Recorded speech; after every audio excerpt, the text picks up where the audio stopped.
Bienvenidos a Matedumat. Este video forma parte del primer encuentro virtual, la investigación y el aula de matemáticas.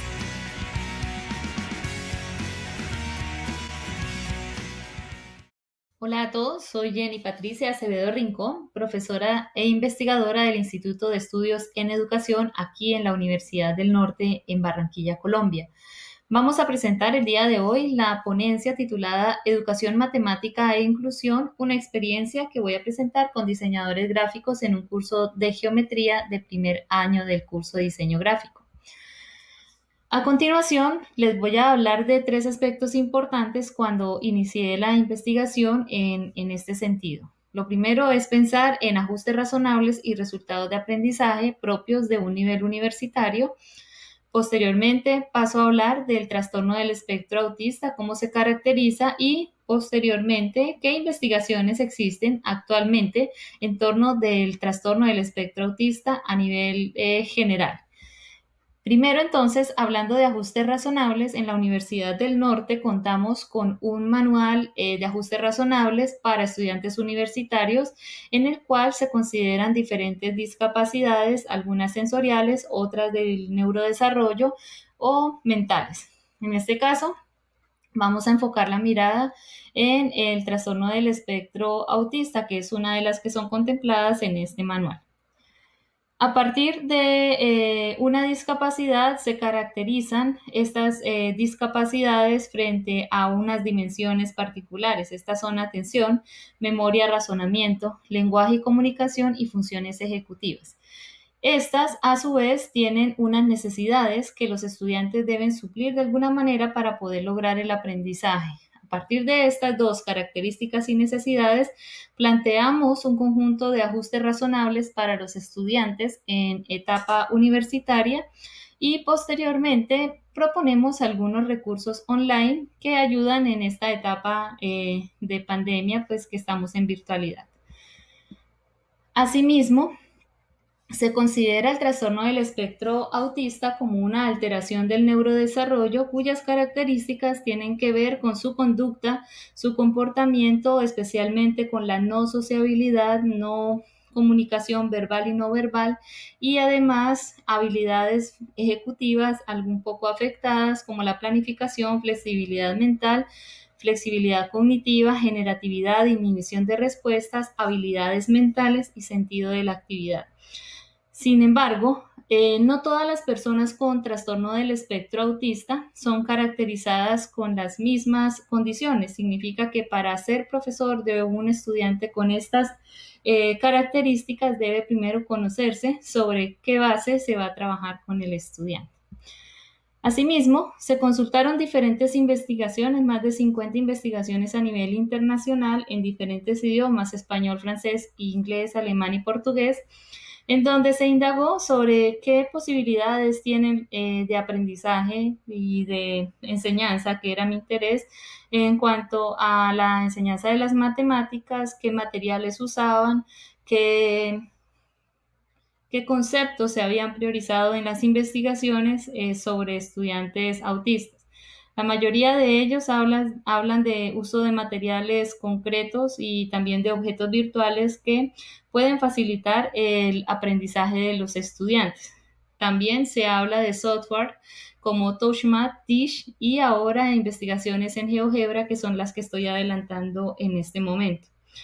Por último, también nos hablan de uso de dispositivos como calculadora, computadora, iPad, iPod, calculadora graficadora y el uso del celular, que aunque ha sido un poco criticado en las investigaciones, ha demostrado resultados favorables en la investigación que yo estoy adelantando. Diferentes formatos de llegar al estudiante se han utilizado audio, video, textos e iconos que favorecen el aprendizaje del estudiante según estas investigaciones y la mayoría de ellas se ha centrado solamente en la enseñanza de la aritmética y de una matemática operacional. Significa que esta es una matemática que les va a servir únicamente para el contexto de las compras, que es la mayoría de propuestas que se indagaron.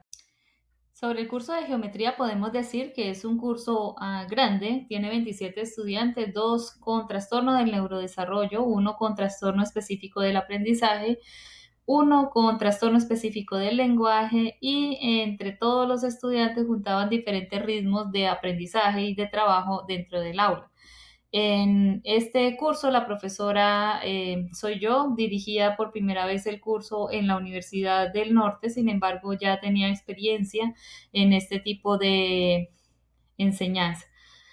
Además de esto, los temas trabajados en el curso de geometría corresponden a términos primitivos, posición relativa de puntos, segmentos, rayos, polígonos, circunferencia. Se va de la segunda dimensión a la tercera dimensión, se hacen proyecciones isométricas, proyecciones de vista múltiple y se llega a las razones y proporciones. Finalmente, a terminar el curso, los estudiantes deben presentar un portafolio de sus diseños que tienen que ver con cosas útiles en la vida real. En este caso, propuestas de servicios, por ejemplo, para acompañar una veterinaria en el caso de los empaques que van a utilizar en una veterinaria con el fin de apoyar pues el diseño en esta empresa. Continuando aquí, entonces tenemos a 2 estudiantes de los que les voy a hablar, que son los estudiantes con el trastorno del espectro autista, un hombre o una mujer de edades similares, uno más ansioso que otro, poco sociables, como es su característica de espectro autista, frases cortas, con ansiedad, trazos discontinuos, poco uso de materiales como regla, transportador, compás. Siempre haciendo como preguntas de caracterización, de verificación, no había contacto visual, a alguno le gustaba el uso del WhatsApp, el otro no, bueno, y así cada uno de ellos tenían unas características que lo hacían únicos en el salón de clase.